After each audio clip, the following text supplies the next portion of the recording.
Une famille pique-niquait au parc de la Tête d'Or à Lyon par une belle journée de septembre 2008. Les rires des enfants résonnaient près du lac, les grands-parents savouraient ce moment parfait quand soudain, le plus jeune disparaît. Théo Dubois, 6 ans, s'évapore littéralement sous les yeux de sa famille. Malgré des recherches intensives impliquant des centaines de personnes, aucune trace du petit garçon ne fut jamais retrouvée. Mais 15 ans plus tard, lors de la démolition d'une maison abandonnée dans la banlieue lyonnaise, les ouvriers font une découverte qui va révéler la vérité sur ce qui est vraiment arrivé à Théo ce jour-là. Avant de continuer avec l'histoire de Théo, si vous appréciez les affaires mystérieuses comme celle-ci, n'oubliez pas de vous abonner à la chaîne et d'activer les notifications. Nous avons de nouveaux cas chaque semaine qui vous tiendront en haleine. Maintenant, retournons à Lyon et découvrons comment tout a commencé. Lyon, la 3e plus grande ville de France, est réputée pour ses parcs magnifiques et son atmosphère familiale. Le parc de la Tête d'Or, avec ses 117 hectares de verdure au cœur de la ville, représente un véritable poumon vert où les familles lyonnaises aiment se retrouver les week-ends. Ses allées ombragées, son lac scintillant et ses vastes pelouses en font l'endroit idéal pour les pique-niques dominicaux. C'était exactement ce que recherchait la famille Dubois en ce samedi 13 septembre 2008. Pierre Dubois, 42 ans, ingénieur chez Renault Trucks, avait organisé ce pique-nique pour célébrer les 50 ans de mariage de ses parents, Henri et Marguerite Dubois. Sa femme Claire, 39 ans, institutrice dans le 3e arrondissement, avait préparé avec soin un panier rempli des plats préférés de la famille. Leurs 3 enfants étaient excités par cette sortie familiale. Emma, l'aînée de 12 ans, était une adolescente responsable qui adorait s'occuper de ses petits frères. Jules, 9 ans, passionné de football, avait apporté son ballon dans l'espoir de convaincre son grand-père de jouer avec lui. Et puis il y avait Théo, le petit dernier, 6 ans depuis seulement 2 mois. Théo était un enfant particulier. Ses grands yeux bleus pétillaient constamment de curiosité, et ses boucles blondes encadraient un visage angélique qui cachait un esprit aventureux. Il avait cette façon unique de voir le monde qui amusait et inquiétait parfois ses parents. Théo parlait aux animaux comme s'ils pouvaient lui répondre, ramassait des cailloux magiques et inventait des histoires extraordinaires sur tout ce qui l'entourait. « Maman, tu crois que les canards du lac comprennent le français ?» avait-il demandé pendant le trajet en voiture, son petit nez collé contre la vitre. Claire avait souri en croisant le regard attendri de Pierre dans le rétroviseur. C'était tout Théo, cette innocence merveilleuse qui transformait chaque sortie en aventure. La famille Dubois était bien connue dans leur quartier de la Croix-Rousse. Pierre, homme discret mais chaleureux, était apprécié de ses collègues pour sa fiabilité et son sens de l'humour. Claire, avec sa patience légendaire forgée par des années d'enseignement, était le pilier émotionnel de la famille. Les grands-parents Dubois, Henri, ancien mécanicien, et Marguerite, ancienne couturière, étaient des figures respectées du quartier, toujours prêts à rendre service aux voisins. Ce jour-là, ils avaient choisi un emplacement près du lac, sous les grands platanes qui offraient une ombre bienfaisante. Henri avait insisté pour porter le panier malgré ses 73 ans, tandis que Marguerite distribuait déjà les conseils bienveillants qui caractérisaient les grands-mères françaises. L'atmosphère était parfaite, baignée de cette lumière dorée de fin d'été qui rend les moments familiaux si précieux. Le pique-nique avait commencé de manière idyllique. Marguerite avait étalé la grande nappe à carreaux rouges et blancs, celle qu'elle utilisait depuis des décennies pour les sorties familiales.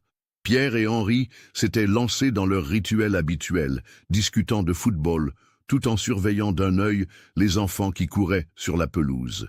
Claire avait disposé avec soin les sandwichés au jambon de Bayonne, les tomates cerises du jardin de Marguerite, le fromage de chèvre acheté au marché de la Croix-Rousse et bien sûr la tarte aux pommes que Théo réclamait depuis le matin. L'enfant avait une obsession pour cette tarte, au point de demander chaque jour si c'était le jour de la tarte aux pommes. « Grand-père, tu veux jouer au foot avec moi ?» supplia Jules, tenant son ballon contre sa poitrine.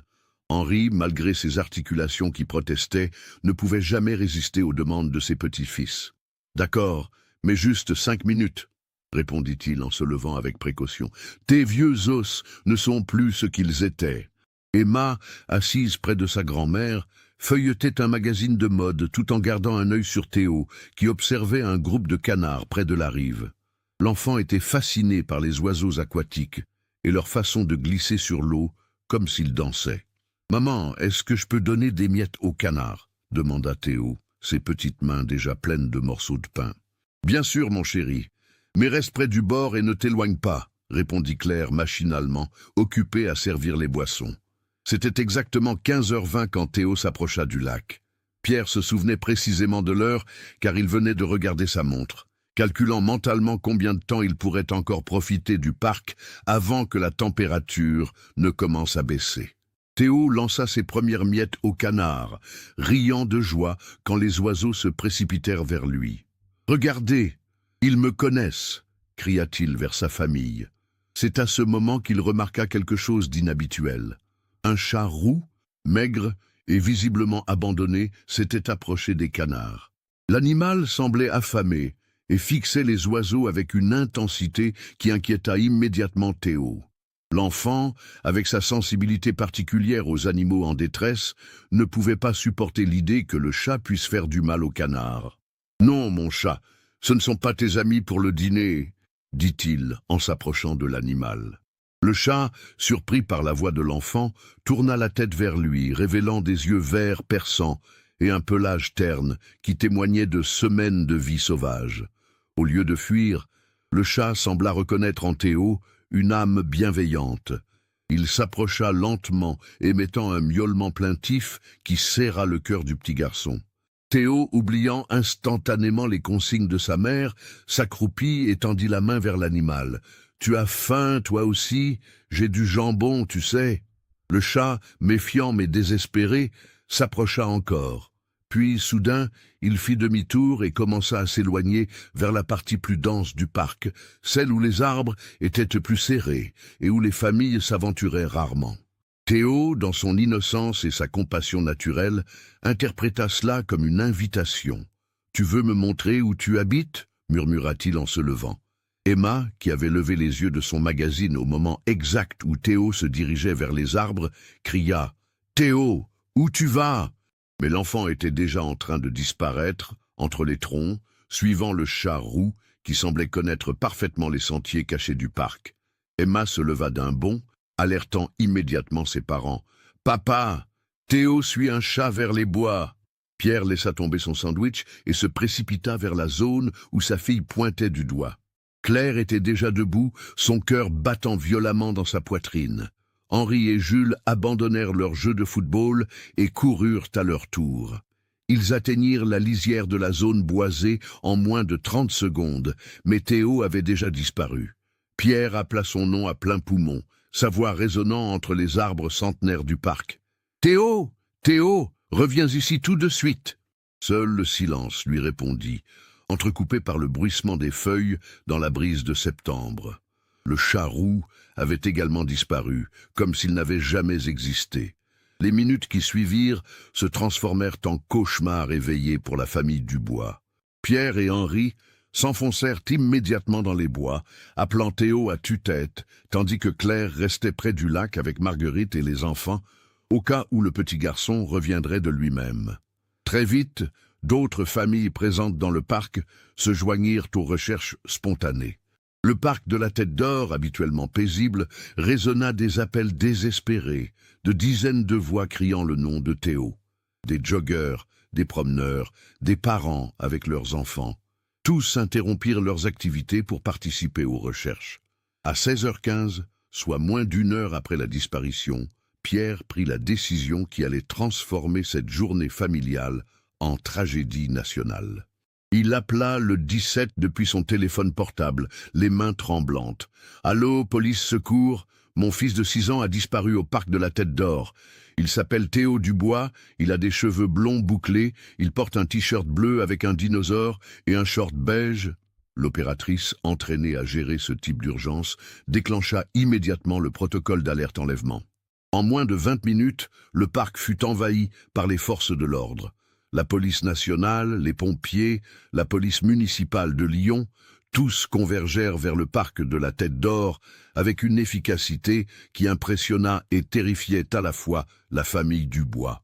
Le commandant Vincent Lacroix, responsable de la brigade des mineurs de Lyon, prit personnellement en charge l'affaire. Homme de 50 ans, avec un visage buriné par des années d'enquête difficiles, il avait cette capacité rare de rester professionnel tout en conservant une humanité réelle dans ses relations avec les familles en détresse. « Monsieur Dubois, dit-il en s'approchant de Pierre, je sais que c'est difficile, mais j'ai besoin que vous me racontiez exactement ce qui s'est passé, minute par minute. » L'interrogatoire, mené avec délicatesse mais précision, révéla les derniers instants de Théo. Emma, bouleversée mais courageuse, décrivit le chat roux et la direction qu'avait prise son petit frère. Jules, les larmes aux yeux, confirma qu'il jouait au football avec grand-père et qu'il n'avait rien vu d'anormal. Les recherches s'intensifièrent à mesure que la nuit tombait. Des équipes cynophiles arrivèrent avec leurs chiens spécialement entraînés pour retrouver des personnes disparues. Les bergers allemands et les malinois parcouraient méthodiquement chaque centimètre du parc, leurs truffes au sol, cherchant l'odeur caractéristique de Théo. Le lac fut dragué dans la soirée, une opération qui glaça le sang de Claire. Voir les plongeurs équipés de lampes sous-marines explorer les eaux troubles du lac représentait la matérialisation de ses pires cauchemars. Marguerite, habituellement si forte, s'effondra en larmes quand les projecteurs illuminèrent la surface de l'eau, créant des reflets fantomatiques qui semblaient danser sur les rides provoquées par les équipes de secours. Les médias locaux arrivèrent dès le lendemain matin. France 3 Rhône-Alpes fut la première chaîne à diffuser un reportage sur la disparition de Théo, montrant des images du parc bouclé par les forces de l'ordre et des interviews poignantes avec Pierre et Claire. « On lui a toujours dit de ne pas s'éloigner », expliquait Claire face à la caméra, son visage ravagé par l'angoisse et le manque de sommeil. « Mais Théo, c'est un enfant sensible. Il ne peut pas voir un animal en détresse sans vouloir l'aider. Ce maudit chat l'a attiré quelque part. » Le commandant Lacroix organisa des battues impliquant jusqu'à 300 volontaires certains jours. Des retraités, des étudiants, des parents terrifiés à l'idée que la même chose arrive à leurs propres enfants, tous ratissaient systématiquement les 117 hectares du parc et les zones environnantes. L'hypothèse d'un enlèvement fut rapidement privilégiée quand les recherches dans le parc ne donnèrent aucun résultat. Des barrages routiers furent installés sur toutes les sorties de Lyon. Les gares et l'aéroport furent surveillés et l'alerte enlèvement fut diffusée sur toutes les chaînes de télévision françaises. Des témoins se manifestèrent par dizaines. Une femme âgée affirmait avoir vu un homme suspect près des toilettes publiques du parc vers 15 heures.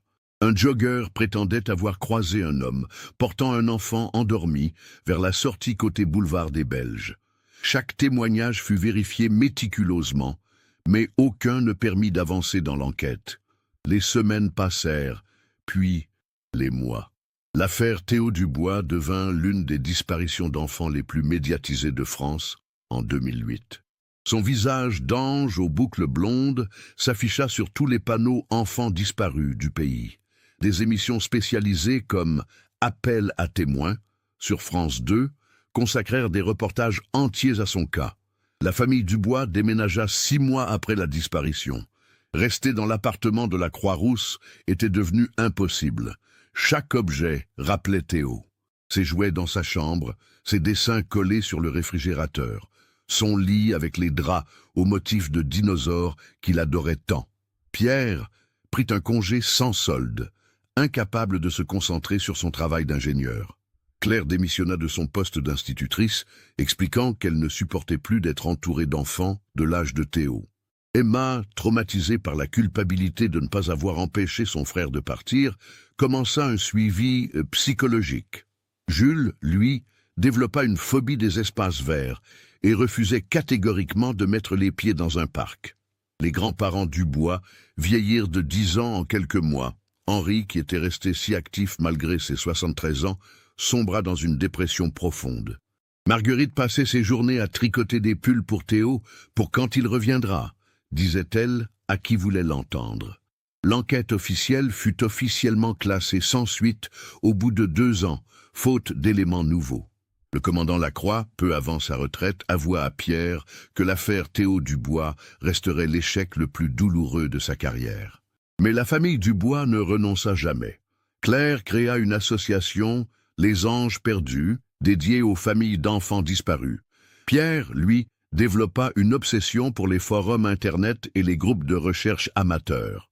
Il passait des heures chaque soir à analyser les témoignages, à éplucher les photos de familles anonymes postées sur les réseaux sociaux, espérant reconnaître le visage de son fils quelque part.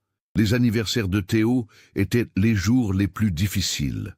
Chaque 15 juillet, la famille se réunissait dans le silence, allumant une bougie et partageant les souvenirs du petit garçon aux yeux bleus qui avait illuminé leur vie pendant 6 courtes années. 15 ans après la disparition de Théo, Lyon avait considérablement changé.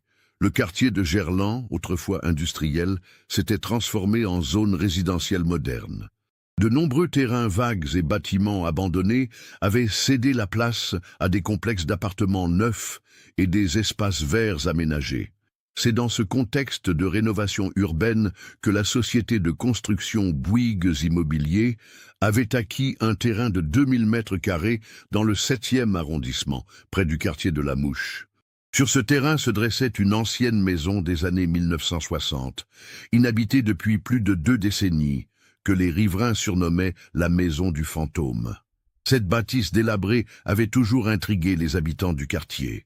Ses volets fermés en permanence, son jardin envahi par les ronces, et surtout cette aura mystérieuse qui entourait son propriétaire, un homme solitaire que personne n'avait vu depuis des années, alimentait toutes sortes de rumeurs. Lundi 23 octobre 2023, l'équipe de démolition dirigée par Didier Moreau, chef de chantier expérimenté, commença les travaux de destruction. Moreau, 45 ans, père de 3 enfants, était habitué aux surprises que réservaient les vieilles bâtisses lyonnaises. Caves oubliées, objets anciens, parfois même des découvertes historiques, il avait tout vu au cours de ses 20 ans de carrière. « Allez les gars, on commence par le toit et on descend », lança-t-il à son équipe composée de 6 ouvriers. « Et on fait attention, cette baraque a l'air fragile. » Pendant que la pelleteuse s'attaquait aux étages supérieurs, Moreau inspecta les fondations pour s'assurer de la stabilité de l'ensemble. C'est là qu'il remarqua quelque chose d'inhabituel. Une partie du sol de la cave semblait moins tassée que le reste, comme si elle avait été remuée récemment. « Kevin, viens voir ça !» appela-t-il Kevin Dubois, sans aucun lien de parenté avec la famille de Théo, son ouvrier le plus expérimenté. « Tu ne trouves pas que le sol est bizarre ici ?» Kevin, un homme costaud de 32 ans, aux mains expertes, s'agenouilla et examina le sol de béton. « Effectivement, chef, on dirait qu'il y a eu des travaux récents ici. Regardez, la couleur du ciment n'est pas la même. » Intrigué, Moreau demanda à son équipe de creuser délicatement à cet endroit. Après 1 heure de travail minutieux, ils découvrirent une trappe métallique dissimulée sous une fine couche de béton récent. « Qu'est-ce que c'est que ce truc ?» murmura Moreau, en nettoyant la surface métallique avec ses mains. La trappe, de dimension modeste, environ 1 mètre sur 1 mètre, semblait avoir été fabriquée artisanalement. L'ouverture de la trappe révéla un escalier rudimentaire menant à une pièce souterraine d'environ 10 mètres carrés. L'odeur qui s'en échappait était un mélange d'humidité, de renfermé, et quelque chose d'autre, quelque chose d'indéfinissable, qui donna la chair de poule à tous les ouvriers présents. Moreau descendit le premier avec sa lampe torche. Ce qu'il découvrit le marqua à vie. La pièce était aménagée comme une chambre d'enfant. Un petit lit de camp, des jouets éparpillés au sol, des livres pour enfants empilés dans un coin. Sur les murs en béton brut, des dessins d'enfants étaient collés avec du scotch jauni par le temps. Des dessins de famille, de chiens, de maisons avec des cheminées qui fumaient. Le type de dessin que font tous les enfants du monde. Mais ce qui figea le sang de Moreau, ce fut un petit t-shirt bleu étalé sur le lit. Un t-shirt avec un dinosaure imprimé dessus, exactement comme celui que portait Théo Dubois le jour de sa disparition. « Bon Dieu !» souffla Moreau, sa voix tremblante résonnant dans l'espace confiné. « Kevin, appelle la police immédiatement !» Il remonta rapidement, le cœur battant à tout rompre. Ces ouvriers, voyant son visage livide, comprirent que quelque chose de grave venait d'être découvert. « Personne ne touche à rien », ordonna Moreau en sortant son téléphone portable. « On arrête tout jusqu'à l'arrivée des flics. » En attendant la police, Moreau ne put s'empêcher de repenser à l'affaire Théo Dubois. Comme tous les Lyonnais de sa génération, il se souvenait parfaitement de cette disparition qui avait bouleversé la ville. Il se souvenait des affiches, des appels à témoins, du visage angélique de ce petit garçon aux boucles blondes. 15 minutes plus tard, 3 voitures de police arrivèrent sur le chantier, suivies rapidement par une camionnette de la police scientifique. Le capitaine Stéphane Roussel, de la brigade criminelle de Lyon, prit immédiatement les choses en main. « Monsieur Moreau, j'ai besoin que vous me racontiez exactement comment vous avez fait cette découverte, » dit-il en sortant son carnet.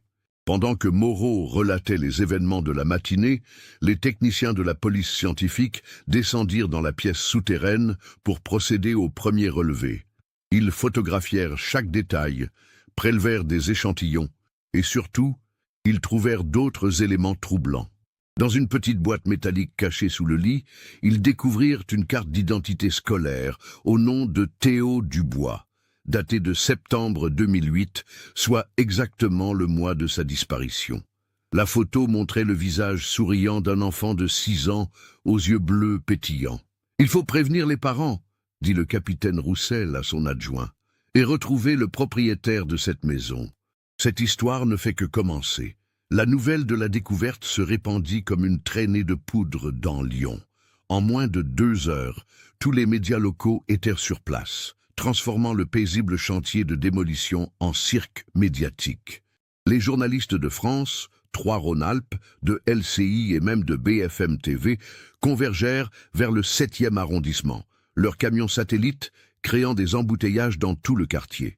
Le capitaine Roussel, habitué à ce genre de situation, organisa immédiatement un périmètre de sécurité autour de la maison. « Personne ne passe », ordonna-t-il à ses hommes. « Cette scène de crime doit être préservée dans son état originel. » Pendant que les techniciens continuaient leurs investigations dans la pièce souterraine, une autre équipe se chargeait de retrouver l'identité du propriétaire de la maison. Les recherches au cadastre révélèrent un nom. Marcel Fontaine, 78 ans, ancien employé des espaces verts de la ville de Lyon. « Fontaine », murmura le capitaine Roussel, « ce nom me dit quelque chose. » Son adjoint, le lieutenant Marie Decroix, vérifia rapidement dans les bases de données informatiques. « Chef, Marcel Fontaine a travaillé pendant 32 ans pour les services municipaux de Lyon. Il s'occupait de l'entretien des parcs, notamment le parc de la Tête d'Or. » Un frisson parcourut l'échine du capitaine Roussel. Cette coïncidence était trop troublante pour en être vraiment une. « Où est-il maintenant ?» demanda-t-il. « D'après nos informations, il est décédé il y a 3 ans dans une maison de retraite de Villeurbanne. Apparemment, il souffrait de la maladie d'Alzheimer en phase avancée. Pendant ces recherches, les parents de Théo avaient été contactés. Pierre Dubois, maintenant âgé de 57 ans, travaillait comme consultant indépendant après avoir quitté Renault Trucks. Claire, 54 ans, s'était reconvertie dans l'aide sociale et dirigeait toujours son association Les Anges Perdus. Leur mariage avait survécu au drame, mais au prix de cicatrices profondes qui ne s'étaient jamais vraiment refermées. Quand le téléphone sonna ce mardi après-midi dans leur appartement de Villeurbanne, Claire était en train de préparer le dîner. Elle ne reconnut pas le numéro qui s'affichait, mais quelque chose dans la tonalité insistante de la sonnerie lui serra l'estomac. « Madame Dubois, ici le capitaine Roussel de la police de Lyon. Pourriez-vous vous rendre disponible? Nous avons potentiellement du nouveau concernant votre fils Théo. » Claire laissa tomber la cuillère en bois qu'elle tenait. 15 ans. 15 ans qu'elle attendait cet appel, qu'elle le redoutait aussi, car après tant d'années, les nouvelles ne pouvaient être que douloureuses. « Qu'est-ce que vous avez trouvé ?» demanda-t-elle, sa voix tremblant malgré elle. « Madame, il vaut mieux que nous nous rencontrions. Pouvez-vous venir au commissariat avec votre mari ?» Le trajet jusqu'au commissariat du 7e arrondissement fut le plus long de leur vie. Pierre conduisait en silence, les mains crispées sur le volant, tandis que Claire tentait d'appeler Emma et Jules pour les prévenir. Emma, maintenant âgée de 27 ans, travaillait comme infirmière à l'hôpital Édouard Herriot. Jules, 24 ans, était devenu professeur de sport, ayant finalement surmonté sa phobie des espaces verts grâce à des années de thérapie. Au commissariat, le capitaine Roussel les reçut dans une salle d'interrogatoire, éclairée par une lumière blanche et crue. Sur la table étaient disposées des photos de la pièce souterraine et des objets découverts. « Monsieur et Madame Dubois, ce que nous avons découvert aujourd'hui va vous choquer », commença le capitaine. « Nous avons trouvé ce qui semble être une cache secrète dans une maison abandonnée du 7e arrondissement. » Il leur montra d'abord les photos de la pièce. Claire porta immédiatement ses mains à sa bouche, étouffant un sanglot. Pierre, lui, resta figé, comme pétrifié par ce qu'il voyait. « Ces dessins, » murmura Claire. Théo adorait dessiner. Il passait des heures avec ses crayons de couleur. Le capitaine Roussel sortit ensuite le t-shirt bleu avec le dinosaure, soigneusement emballé dans un sachet plastique transparent. « Reconnaissez-vous ce vêtement ?» Pierre ferma les yeux, les souvenirs l'assaillant comme une vague dévastatrice. C'est le t-shirt qu'il portait le jour où il a disparu. Il l'adorait, il voulait le porter tous les jours. Claire avait acheté le même en 3 exemplaires, tellement il le réclamait. « Et ceci ?» continua le capitaine en montrant la carte d'identité scolaire. Claire ne put retenir ses larmes plus longtemps. Elle reconnaissait parfaitement cette photo d'école prise quelques jours avant la rentrée de CP en septembre 2008. Théo avait insisté pour porter son plus beau pull, celui avec le petit ours brodé que lui avait offert sa grand-mère Marguerite. « C'est lui !» chuchota-t-elle. « C'est bien notre Théo !» Le capitaine Roussel prit une profonde inspiration avant de continuer. « Nous avons identifié le propriétaire de la maison. Il s'agit de Marcel Fontaine, ancien employé municipal chargé de l'entretien du parc de la Tête d'Or. Il est décédé il y a 3 ans. » Pierre releva brusquement la tête. « Le parc de la Tête d'Or, vous voulez dire qu'il travaillait là où Théo a disparu ?»« Exactement.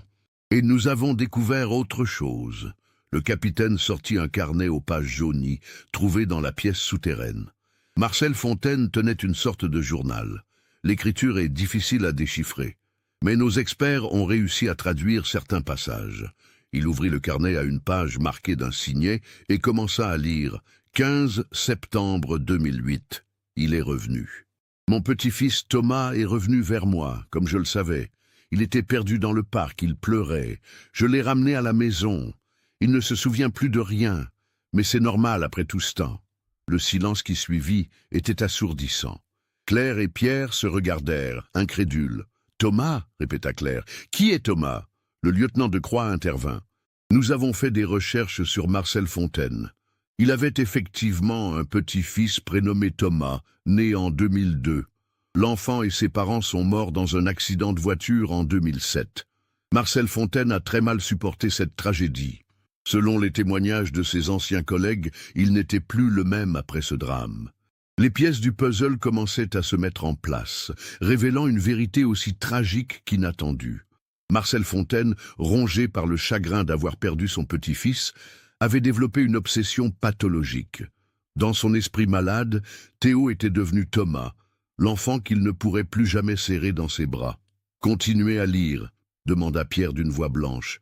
Le capitaine Roussel tourna quelques pages. 16 septembre 2008. Thomas a encore fait un cauchemar. Il dit qu'il veut retourner chez maman. Je lui ai expliqué que maman était partie au ciel, comme papa. Il pleure beaucoup. J'ai acheté des jouets pour qu'il se sente mieux. 3 octobre 2008. Thomas commence à s'habituer. Il mange mieux. Je lui ai aménagé une belle chambre en bas, bien au calme. Il aime les histoires que je lui raconte. Chaque ligne du journal révélait l'ampleur de la tragédie. Marcel Fontaine, dans sa folie, avait genuinement cru sauver son petit-fils ressuscité. Pour lui, Théo était véritablement Thomas revenu d'entre les morts. Est-ce que... Claire n'arrivait pas à formuler sa question. Est-ce que vous savez si Théo, si notre fils... Le capitaine Roussel échangea un regard avec son adjointe avant de répondre. « Madame Dubois, nous n'avons trouvé aucune trace de violence dans cette pièce. Tout porte à croire que Marcel Fontaine s'occupait de Théo comme s'il était vraiment son petit-fils. Mais... » Il marqua une pause, cherchant ses mots. Les dernières entrées du journal datent de 2010. Ensuite, plus rien pendant des années, puis quelques lignes en 2020, juste avant que Marcel ne soit placé en maison de retraite. Il tourna vers la fin du carnet et lut « Thomas est parti rejoindre ses parents au ciel. Je suis trop vieux maintenant. Mes mains tremblent. Je n'arrive plus à m'occuper du jardin. Thomas aimait tellement les fleurs. » La révélation contenue dans les dernières pages du journal de Marcel Fontaine frappa la famille Dubois comme un coup de massue. Théo avait vécu 2 années dans cette cave aménagée. 2 années pendant lesquelles ses parents, sa sœur, son frère et ses grands-parents l'avaient cherché désespérément partout. Le capitaine Roussel fit appel à une équipe d'experts en psychologie criminelle pour analyser les écrits de Marcel Fontaine. Le docteur Sophie Marchand, psychiatre spécialisée dans les troubles délirants, fut chargée d'établir un profil psychologique de l'ancien jardinier.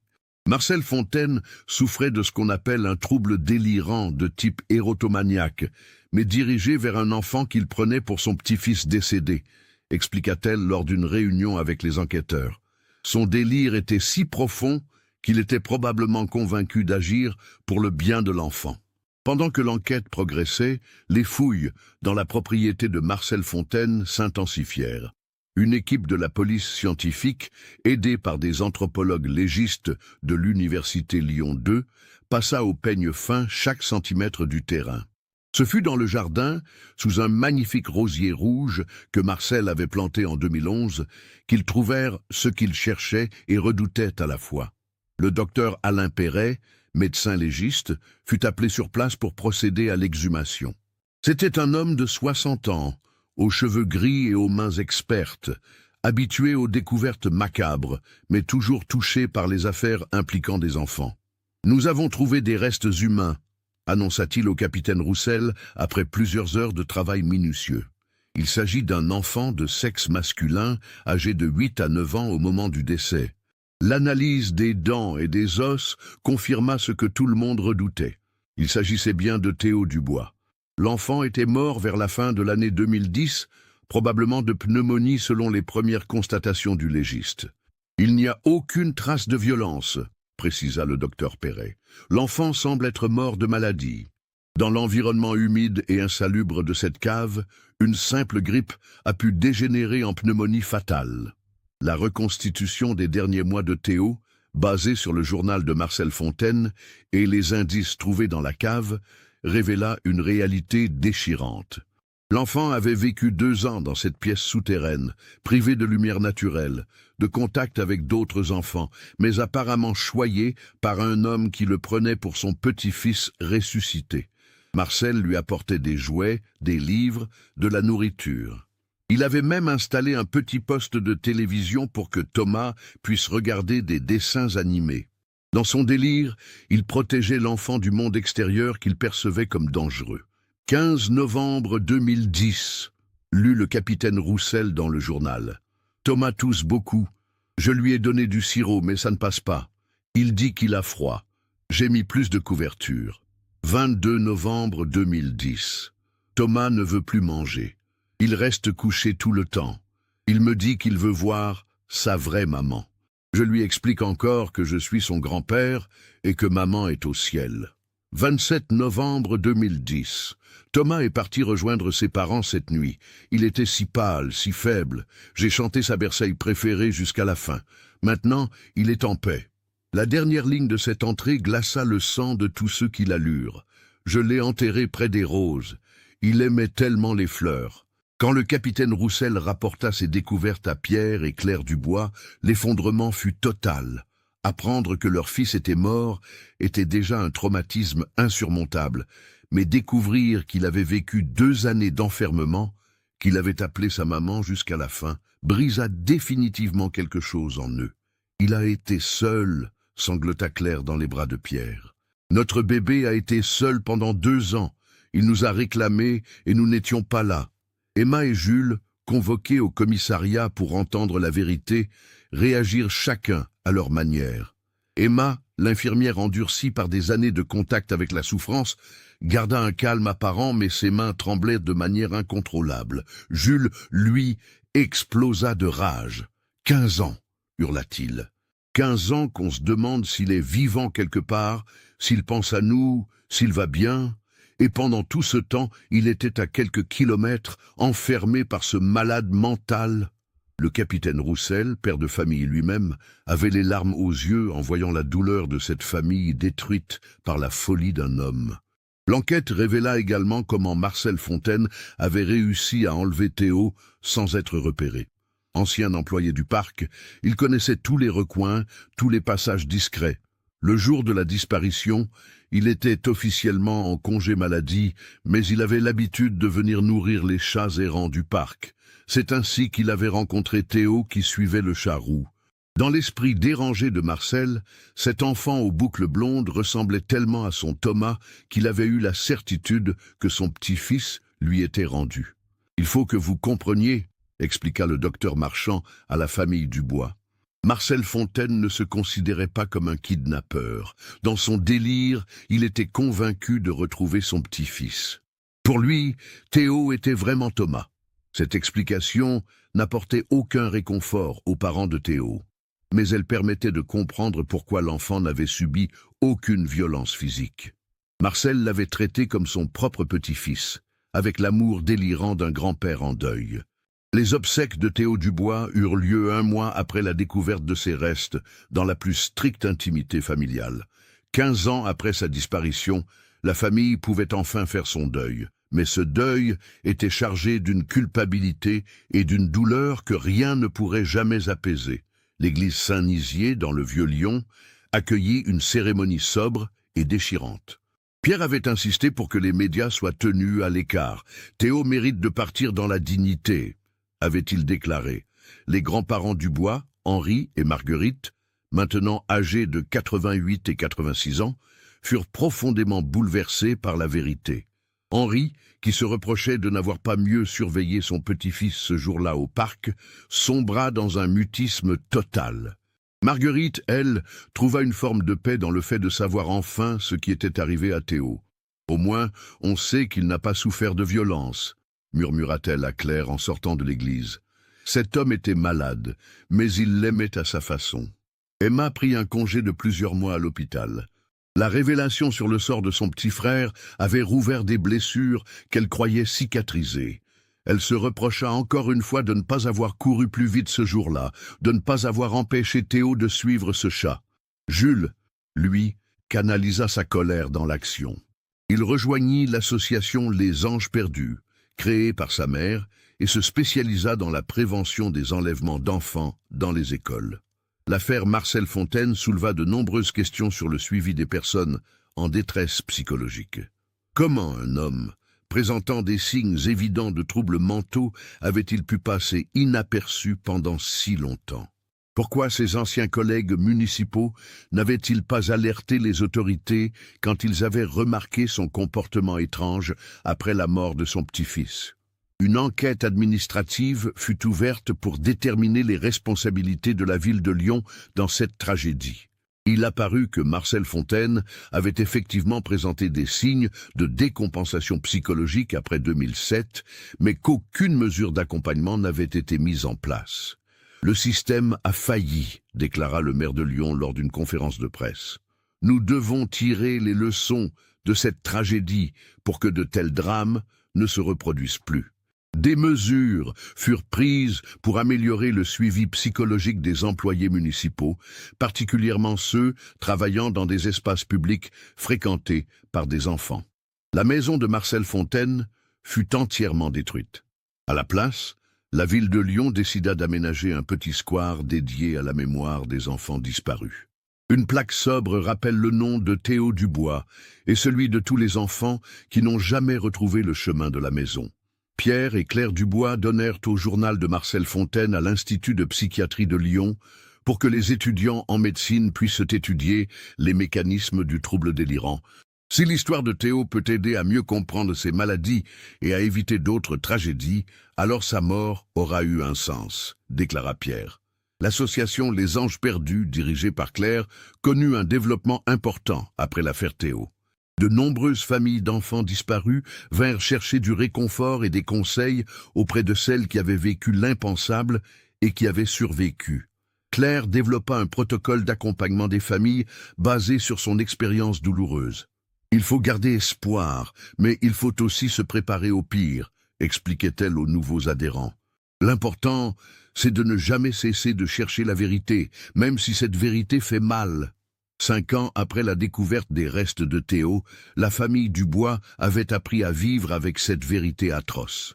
Pierre avait repris son travail de consultant, Claire continuait son combat pour les enfants disparus, Emma était devenue chef de service à l'hôpital, et Jules dirigeait maintenant un centre de formation pour les enseignants sur la prévention des risques.